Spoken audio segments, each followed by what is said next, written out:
Captain Zara Chen pressed her palm against the cold metal wall of the mining station's communication center, feeling the vibrations of another explosion somewhere in the depths below. The emergency lighting cast everything in a hellish red glow, and the acrid smell of burning electronics filled her nostrils.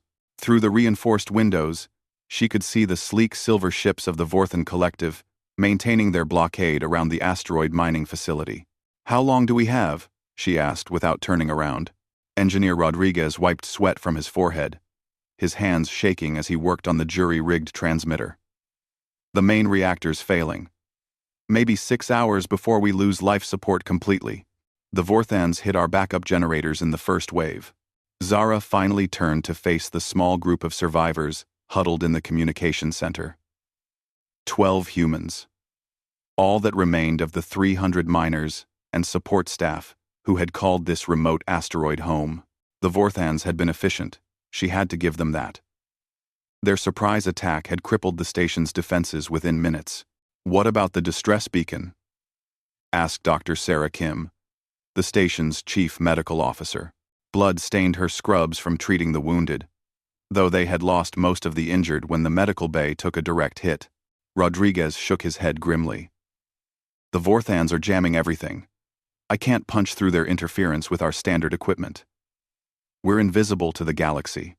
Marcus Webb, the station's security chief, slammed his fist against the wall. "Damn it! There has to be something we can do. We can't just sit here and wait to die." Zara studied the faces around her. These people had come to the edge of known space to extract rare minerals from the asteroid belt, seeking fortune and adventure. Instead, they had found themselves caught in the Vorthan's expansion into human territory. The alien species had been growing increasingly aggressive, claiming mining rights to systems that humans had worked for decades. "Wait," Rodriguez said suddenly, his eyes widening. "There might be one option. It's crazy, but it might work." "We're past the point of worrying about crazy," Zara replied. Rodriguez moved to another console, his fingers flying over the controls. "Remember the old emergency protocols from the early colony days, before the Communications Guild standardized everything?" Dr. Kim frowned. "You mean the Deathworlder frequency?" "Exactly. Channel 3847.2. It was originally set up as an emergency frequency for colonies on dangerous worlds, places where humans had to adapt to extreme conditions. The frequency uses a different modulation that might slip through the Vorthan jamming." Marcus looked skeptical. "That frequency hasn't been used in decades. Even if we could transmit on it, who would be listening?" "That's the thing," Rodriguez said, pulling up old schematics on his screen. "The protocol was never officially discontinued. Some of the more isolated human settlements might still monitor it. And," he hesitated. "And what?" Zara demanded. "And there are rumors. Stories about human military units that went dark after the Vorthan conflicts started heating up. Special forces teams, reconnaissance units, people who operate outside normal command structures. They might still be listening to the old frequencies." Zara felt a flicker of hope. During her years in the Colonial Defense Force, she had heard whispers about such units. Ghost soldiers, they were sometimes called. Humans who had specialized in fighting in the galaxy's most hostile environments, who had learned to thrive in conditions that would kill most sentient species. "Can you modify our equipment to transmit on that frequency?" she asked. Rodriguez was already pulling panels off the transmitter. "Give me 20 minutes, and I can jury-rig something." "But, Zara, even if this works, even if someone hears us, we're in the middle of nowhere. The nearest human colony is 3 systems away." "Do it," Zara ordered. "We're dead anyway if we don't try." As Rodriguez worked, the station shuddered under another barrage from the Vorthan ships. Through the windows, Zara could see the aliens' vessels moving in a precise formation, their weapons systematically destroying anything that might serve as an escape route. The Vorthans were known throughout the galaxy for their methodical nature and their advanced technology, but they had one weakness that had kept them from completely dominating human space. They couldn't survive on most of the worlds that humans called home. Earth itself was considered a death world by galactic standards. High gravity, dangerous weather, aggressive native life forms, and a chemical composition that was toxic to many species. Humans had evolved in one of the most hostile environments known to the galactic community, and they had spread that adaptability to dozens of other deadly worlds. "Got it," Rodriguez announced, sweat beading on his forehead. "The transmitter's ready. It's not pretty, but it should punch through their jamming on the Death Worlder frequency." Zara moved to the microphone, her mind racing as she tried to figure out what to say. How do you call for help when you don't even know if anyone is listening? How do you explain the desperate situation of a handful of miners trapped on a dying station? She keyed the microphone and began to speak. "This is Captain Zara Chen, Colonial Defense Force, retired. Emergency transmission on Death Worlder frequency 3847.2. We are 12 human survivors trapped on asteroid mining station Delta 7 inches, the Kepler 442 system. The Vorthan Collective has seized the facility and is systematically eliminating all human presence. Our defenses are down. Life support is failing. And we have maybe 6 hours before total system failure." She paused, listening to the static that filled the channel. Nothing. Not even the faintest response. "If anyone is receiving this transmission, please relay our position to Colonial Command. The Vorthans have established a blockade around the asteroid. They're not taking prisoners. This appears to be part of a larger offensive against human mining operations in this sector. Still nothing but static." Dr. Kim placed a hand on Zara's shoulder, offering silent support. Zara tried again, putting every ounce of desperation into her voice. "To anyone listening on this frequency, we are human citizens under attack by hostile alien forces. We invoke the ancient right of aid that binds all children of Earth. We are miners, doctors, engineers, people who chose to make their lives on the edge of human space. We don't deserve to die forgotten in the darkness." The station shook again, and warning lights began flashing as another system failed. Time was running out. Rodriguez checked his instruments. "The transmission is going out clean. If anyone's listening, they're hearing us." Marcus Webb moved to the window, studying the Vorthan formation. "Look at that. They're bringing up their heavy cruisers. I think they're getting ready for the final assault." Zara could see the massive Vorthan ships moving into position, their weapons charging with an ominous blue glow. Each vessel was twice the size of the largest human ship she had ever seen, armed with plasma cannons that could reduce the asteroid to rubble in minutes. "Keep trying the transmission," she ordered Rodriguez. "Rotate through different subchannels on the frequency. Maybe we'll get lucky." As Rodriguez adjusted the equipment, Dr. Kim began checking their medical supplies. "If by some miracle help does come, we need to be ready to move fast. I've got stim shots that will keep everyone mobile for a few hours, but after that, we'll worry about after that when it comes," Zara said firmly. She refused to give up hope, even as another explosion rocked the station, and the lights flickered ominously. For the next hour, they took turns on the radio, each person adding their own plea for help to the transmission. Engineer Rodriguez described the technical specifications of their situation. Dr. Kim provided medical status reports. Security Chief Webb gave tactical assessments of the Vorthan forces, and through it all, Zara coordinated their efforts, drawing on her military training to keep everyone focused and organized. The Vorthans seemed content to wait, perhaps savoring their victory or simply being thorough in their destruction of anything useful on the station.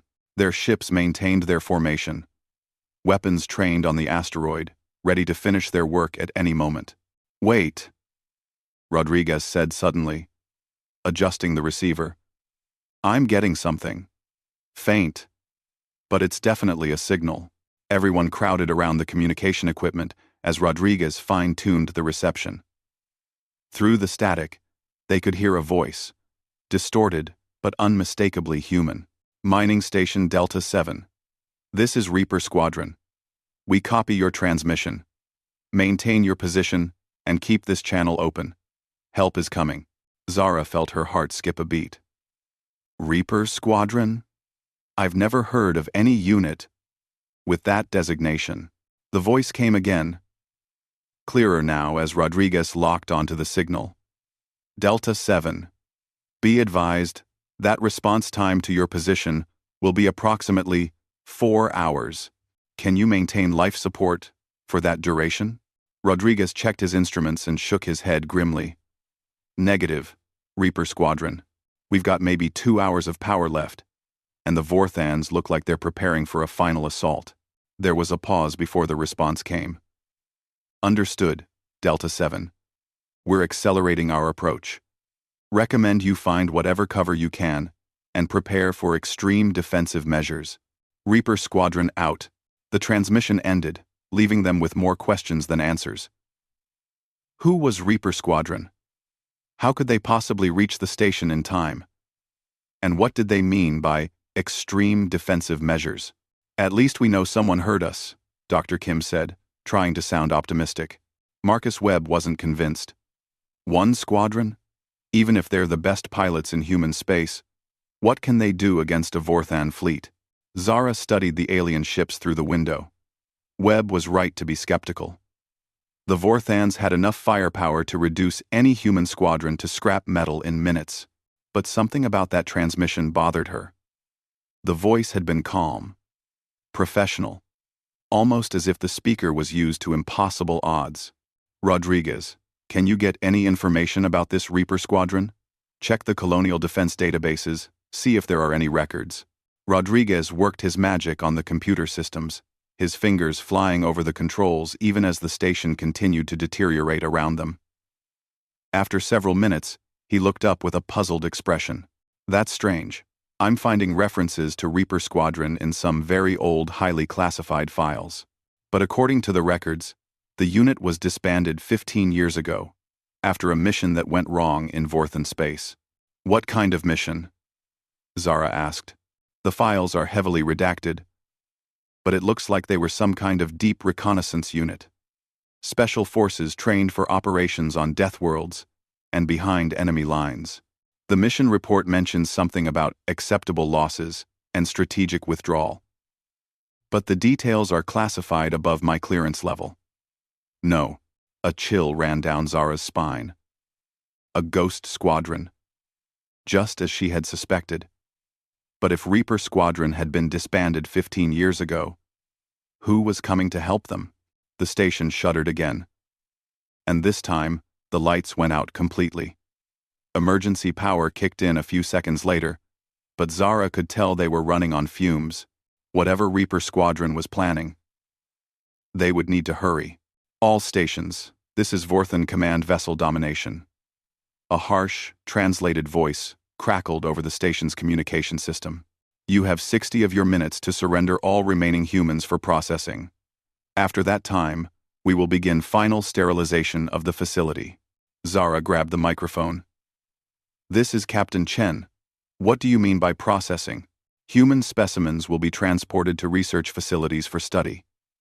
Your species' adaptation to death-world environments is of significant scientific interest to the collective. The transmission cut off, leaving them with a new horror to contemplate. The Vorthans didn't just want to kill them. They wanted to study them, to understand what made humans so adaptable and dangerous. Like hell, Marcus Webb snarled. I'd rather die fighting than end up as some alien lab rat. Zara couldn't disagree. She had heard rumors about what happened to humans who fell into Vorthan hands. The lucky ones died quickly. As if to emphasize the aliens' point, the Vorthan ships began moving closer to the asteroid, their weapons charging for what looked like precision strikes against the remaining life support systems. Rodriguez looked up from his instruments, his face pale. Zara, I'm detecting massive energy signatures approaching the system. Whatever's coming, it's big. Through the windows, they could see the stars beginning to shift and dance as something enormous dropped out of faster-than-light travel at the edge of the system.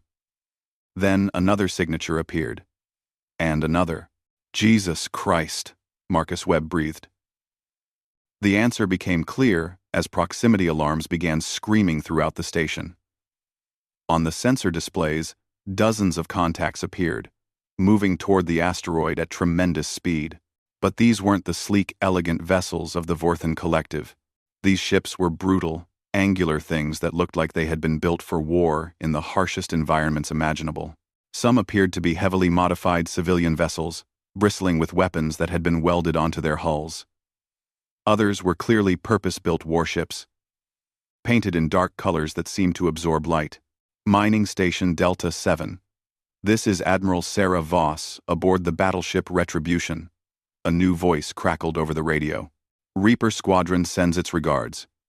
We're here to extract you and deal with your Vorthan problem. Zara stared at the displays in amazement. A full battle fleet had appeared in response to their distress call. Ships that looked like they had been forged in the fires of a dozen different wars, crewed by humans who had learned to fight and survive in conditions that would destroy most other species. The Vorthans were about to discover why the rest of the galaxy called humanity's worlds Death Worlds. Number. The SOS. That called the Deathworlder Armada. Second document. The Vorthan Collective had made their first mistake when they assumed the mining station's distress call would go unheard. Their second mistake was underestimating what would happen when the Deathworlders answered. Admiral Sarah Voss stood on the bridge of the battleship Retribution, her scarred hands gripping the command rail as she studied the tactical display. The Vorthan fleet was impressive by most galactic standards, but she had spent the last 15 years building something the galaxy had never seen before. A true Deathworlder Armada. Status report, she commanded, her voice carrying the authority of someone who had survived battles that existed only in classified files. Commander James Park, her tactical officer, looked up from his console. 43 vessels in our fleet, Admiral. The Vorthans have 18 heavy cruisers and a command dreadnought. They're maintaining a tight formation around the asteroid. Voss nodded. She had expected the aliens to be cautious. The Vorthans were methodical by nature, preferring overwhelming force and careful planning to the chaotic improvisation that humans excelled at. It was a philosophy that had served them well in their expansion across the galaxy, but it would be their downfall today. Signal the fleet, she ordered. Operation Deathworld is a go. All ships, weapons free. Show them why we call our worlds home. Across the fleet, captains who had spent years hiding in the shadows of human space finally had their chance to strike back. These were the survivors of a dozen different wars. Humans who had refused to accept the slow erosion of their territory by the Vorthan Collective. When the Colonial Defense Force had proven inadequate to the task, when politicians had chosen appeasement over action, these men and women had taken matters into their own hands. Captain Elena Rodriguez commanded the destroyer Savage from the bridge of what had once been a mining vessel.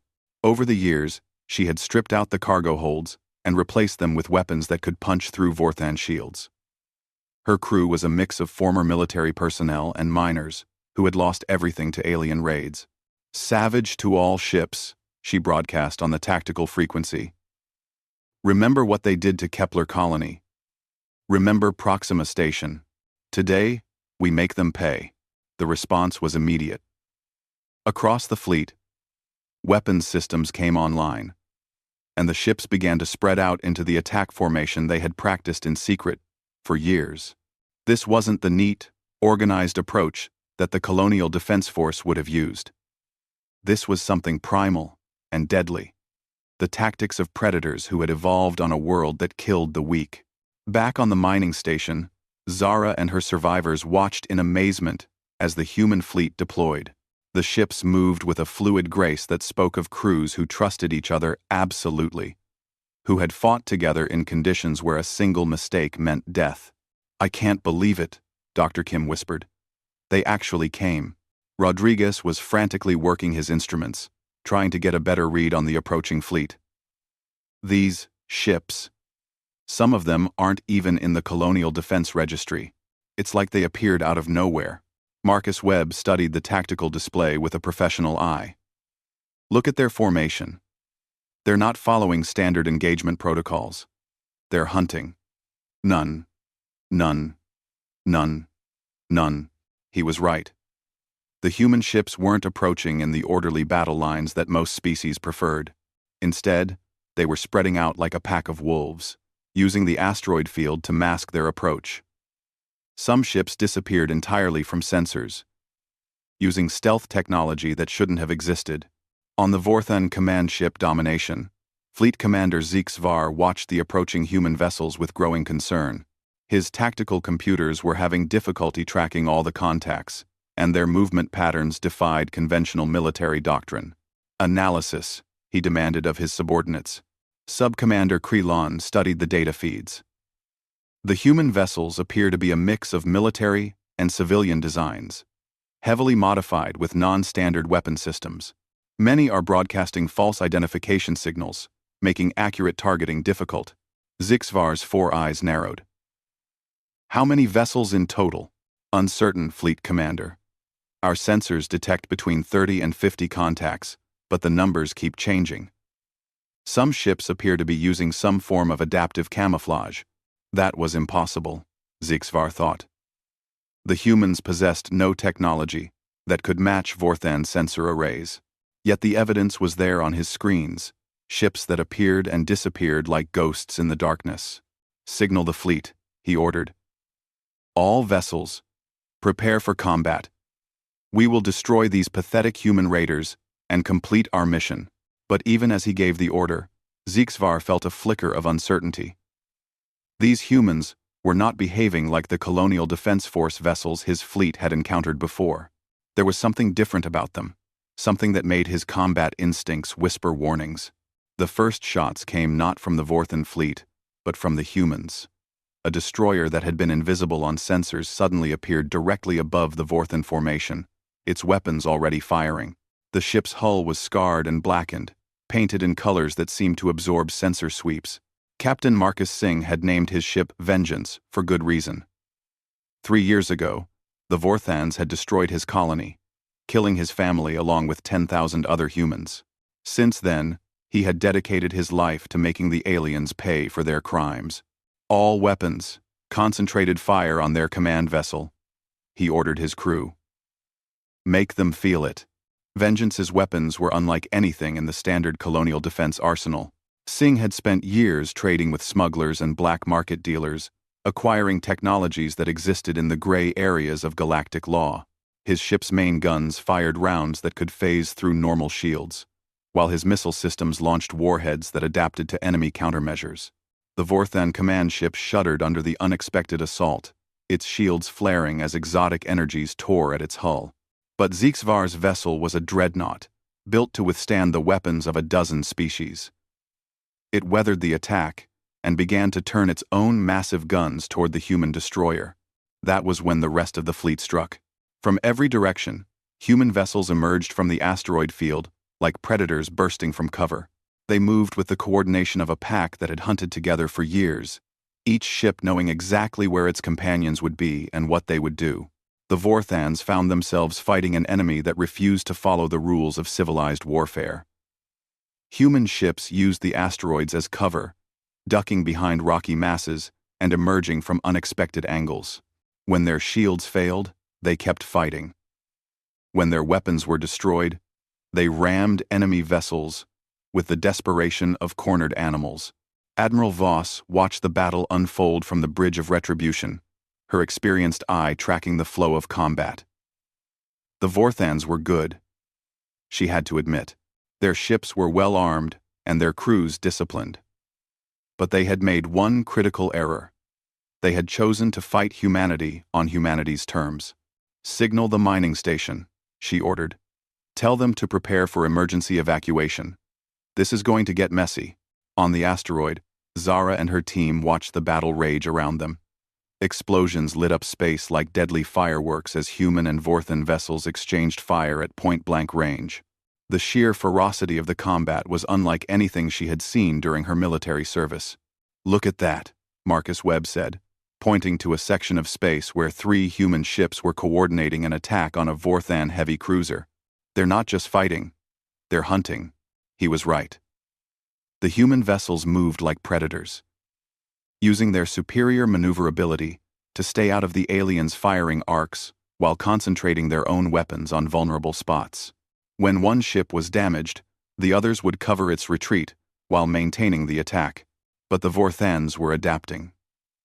Their superior firepower began to tell as they adjusted their tactics to counter the humans' unconventional approach. A human frigate exploded in a ball of plasma as 3 Vorthan cruisers caught it in a crossfire. Another ship, its engines crippled, drifted helplessly as enemy forces closed in for the kill. "This is Reaper Squadron to Mining Station Delta 7, a familiar voice crackled over the radio. "Prepare for immediate extraction. We're coming in hot." Through the chaos of the battle, Zara could see a formation of small, fast ships approaching the asteroid. These weren't the massive warships that made up the bulk of the fleet. These were something else entirely. Vessels, built for speed and stealth, designed to operate in the most hostile environments imaginable. The lead ship was sleek and predatory, its hull adorned with kill markings that spoke of countless successful missions. As it approached the mining station, its pilot transmitted a landing clearance request. "Delta 7, this is Colonel David Reaper, commanding Reaper Squadron. We'll have you off that rock in 10 minutes. Be ready to move fast." Zara felt a chill run down her spine. David Reaper.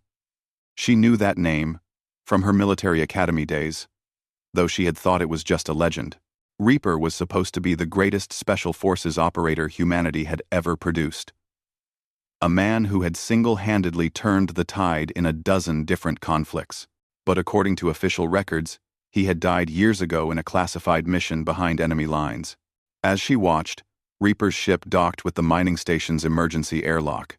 The man who emerged was tall and lean, his face marked by scars that spoke of battles fought in the galaxy's darkest corners. His eyes held the 1,000-yard stare of someone who had seen too much death, but his movements were precise and confident. "Captain Chen," he said, extending his hand. "I'm Colonel Reaper. We're here to get you home." Behind him came a team of soldiers unlike any Zara had ever seen. They wore armor that seemed to shift and adapt to their surroundings, and they carried weapons that looked like they had been scavenged from a dozen different conflicts. These were the men and women who had volunteered to fight in places where the Colonial Defense Force feared to tread. "How many people do you have?" Reaper asked as his team began setting up a defensive perimeter. 12 survivors, Zara replied. "But Colonel, what about the battle? Can your fleet win?" Reaper's smile was cold and predatory. "Captain, this isn't just a fleet. This is 15 years of human anger, given form and purpose. The Vorthans picked the wrong species to mess with." As if to emphasize his point, another explosion lit up space outside the station.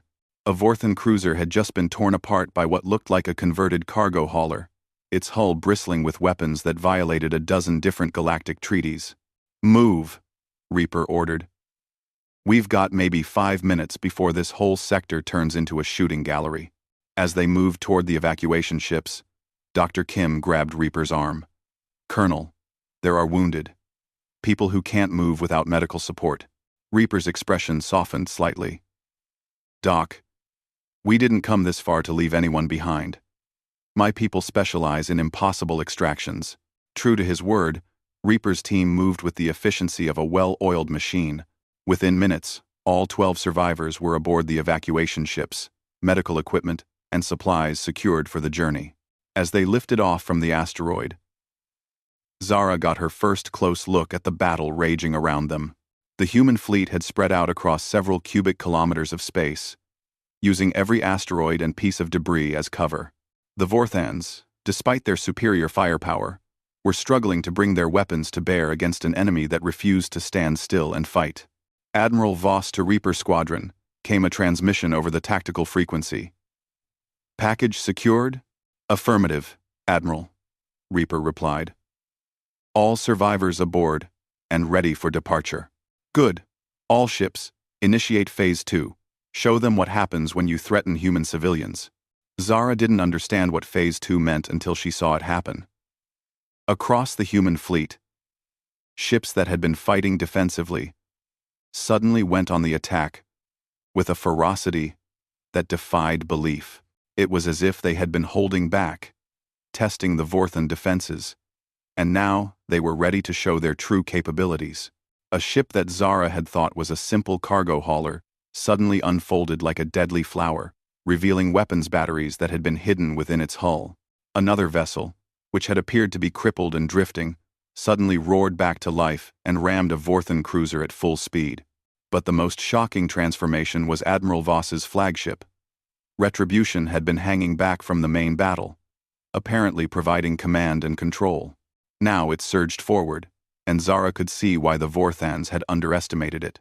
The ship wasn't just a battleship. It was a mobile weapons platform that had been designed by humans who understood that sometimes you had to fight monsters to protect what you loved.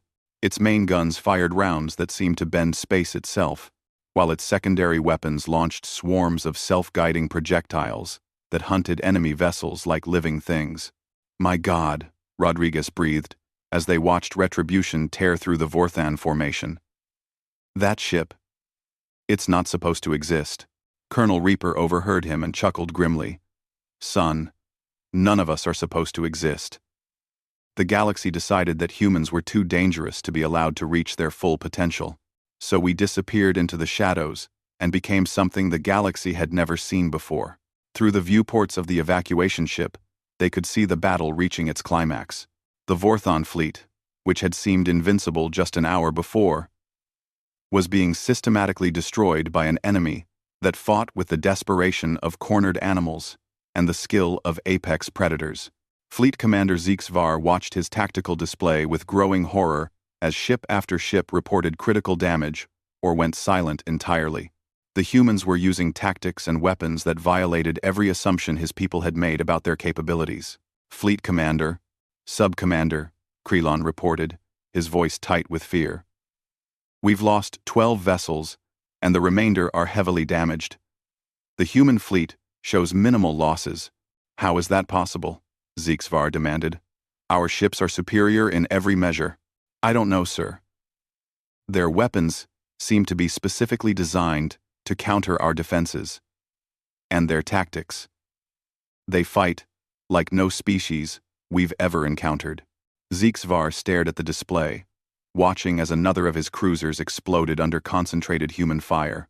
The aliens had assumed they were dealing with the same colonial defense force they had been gradually pushing back for years. Instead, they had stumbled into something far more dangerous.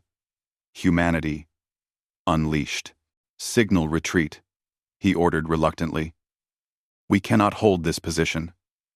But even as the order went out, Zixvar realized it might be too late.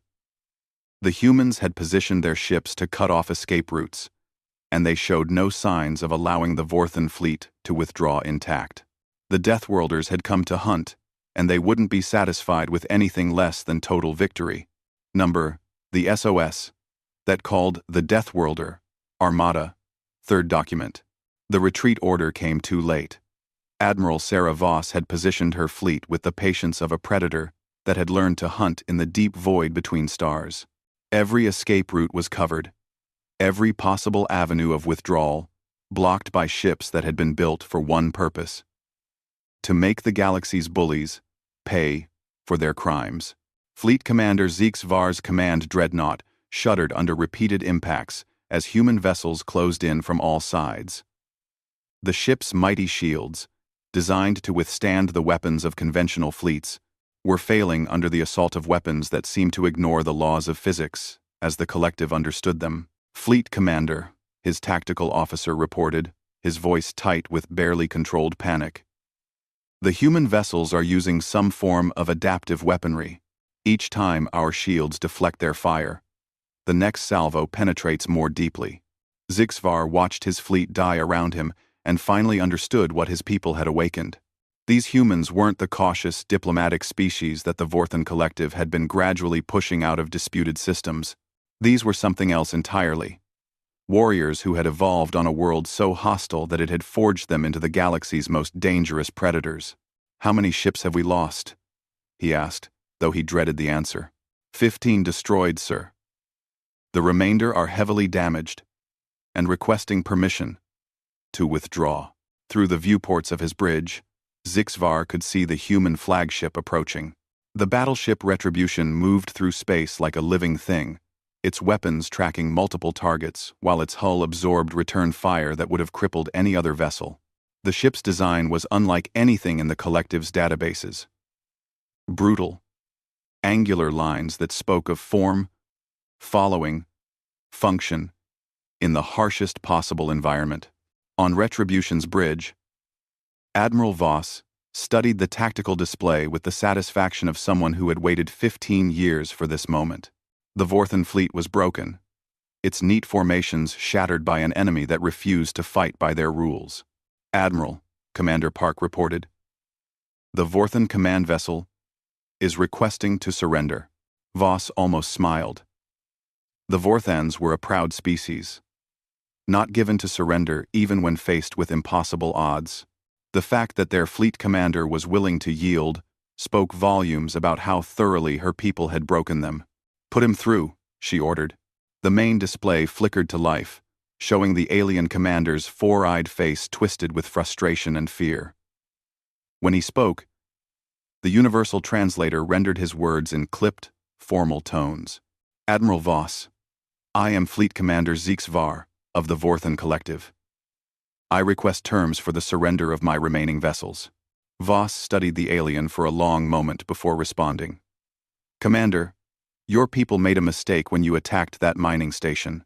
You assumed that human civilians were fair game, that you could prey upon them without consequence.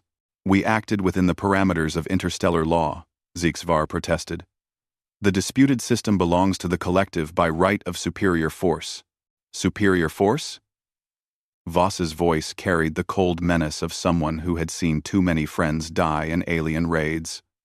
"Commander, Askli Eni-10, Commander, you're about to learn what superior force really means." She cut the transmission and turned to her tactical officer. "Signal the fleet. No quarter. These aliens want to play by the law of superior force? Show them what happens when they pick a fight with Deathworlders." Across the human fleet, the message was received with grim satisfaction. These crews had spent years watching their people die, while politicians negotiated and diplomats made empty protests. Today, they would send a message that the galaxy would never forget. Captain Elena Rodriguez aboard the destroyer Savage coordinated her attack run with the cold precision of someone who had lost everything to the enemy. Her weapons tore through the hull of a Vorthan cruiser, exposing the alien crew to the vacuum of space. There was no satisfaction in the kill, only the bitter knowledge that justice had finally come to those who had shed innocent blood. On the evacuation ship carrying the mining station survivors, Zara Chen watched the battle's conclusion with mixed feelings. The professional part of her, the part trained in military tactics and strategy, appreciated the skill and coordination displayed by the human fleet. But the human part of her was horrified by the sheer brutality of the assault. "Colonel Reaper," she said, approaching the Special Forces commander as he monitored the battle from the ship's bridge. "Is this what we've become? Killers who show no mercy?" Reaper turned to face her, and she could see the weight of years in his eyes. "Captain, 15 years ago I led a mission into Vorthan space. Our job was to gather intelligence on their military capabilities, to help the Colonial Defense Force prepare for the war everyone knew was coming." He gestured toward the viewports, where the last Vorthan vessels were being systematically destroyed. "We found something the politicians didn't want to hear. The Vorthans weren't interested in negotiation or coexistence. They saw humanity as a disease to be eradicated, a species too dangerous to be allowed to spread further into the galaxy." Zara felt a chill run down her spine. "What did you find?" "Research facilities," Reaper said quietly. "Laboratories, where they were studying human prisoners, trying to understand what made us so adaptable. The official report was classified and buried, but those of us who saw it knew the truth. The Vorthans weren't planning to push us out of disputed systems. They were planning genocide." The weight of his words hung heavy in the air. Zara looked out at the battle, seeing it in a new light. This wasn't just revenge for a single attack on a mining station. This was humanity's answer to a threat that existed in the shadows, a species that wanted to see them extinct. "So, you disappeared," she said. "You and everyone else who knew the truth." Reaper nodded. "We went underground, recruited like-minded people, built a fleet that could do what the Colonial Defense Force couldn't. We became ghosts, legends, stories that parents told their children to make them feel safe in the dark." He pointed to Admiral Voss's flagship as it delivered the killing blow to the Vorthan command vessel. "The galaxy is about to learn that humanity has teeth, and we're not afraid to use them." The battle was over in less than 3 hours. When the last Vorthan vessel went silent, the human fleet regrouped around the mining station. Their victory complete, but costly.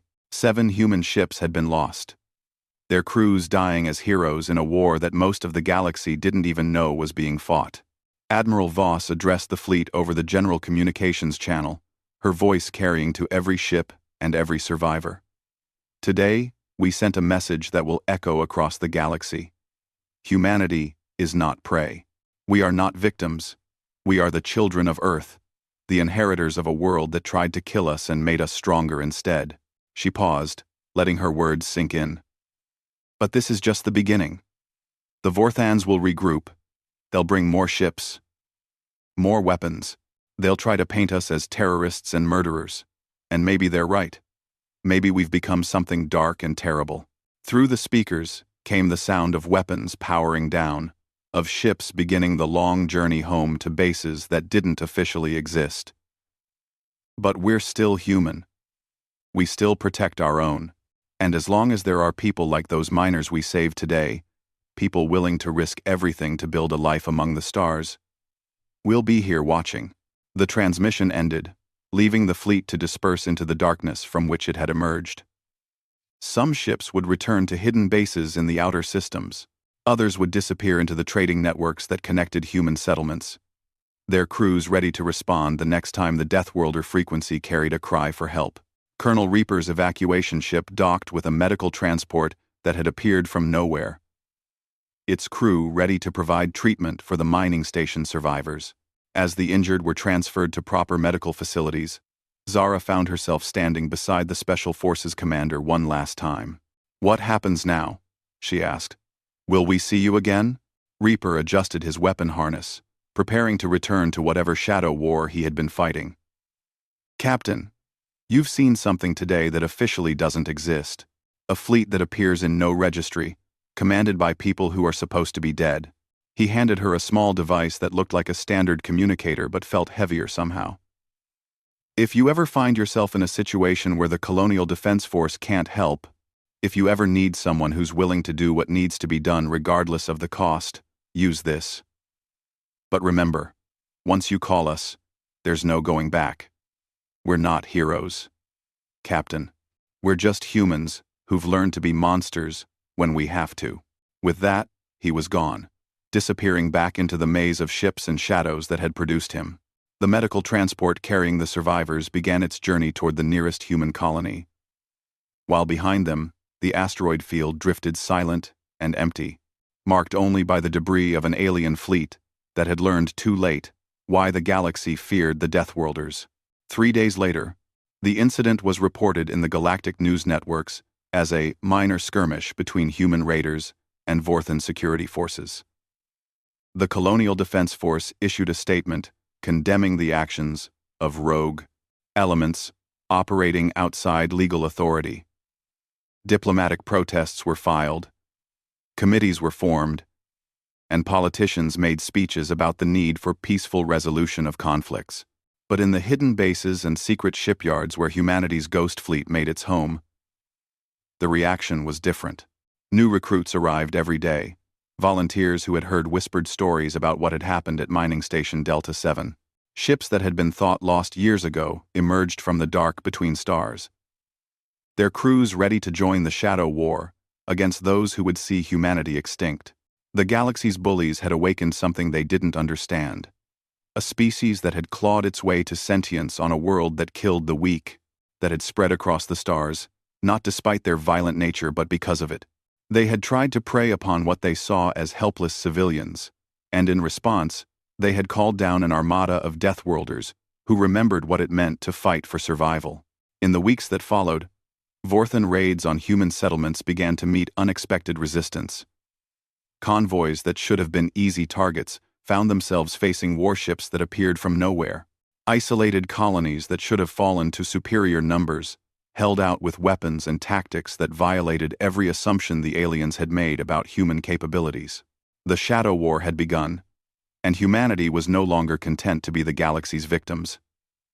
They had become its predators, and the stars themselves would burn before they allowed their children to be threatened again.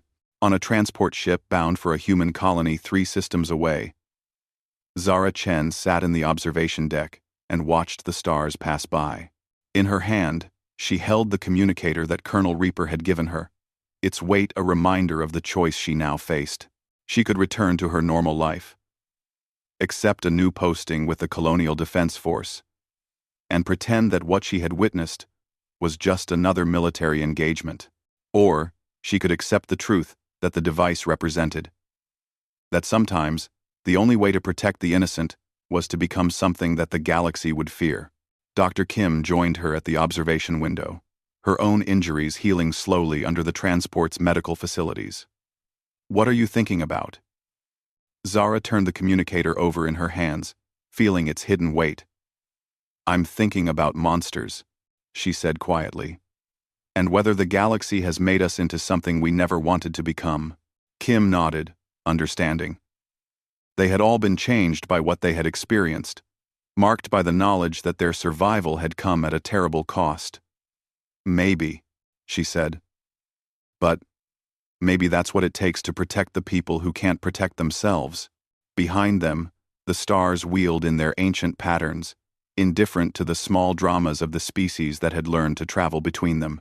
But somewhere in that darkness, ships built for war and crewed by humans who had learned to be predators continued their eternal patrol, ready to answer the next distress call on the frequency that the galaxy had forgotten.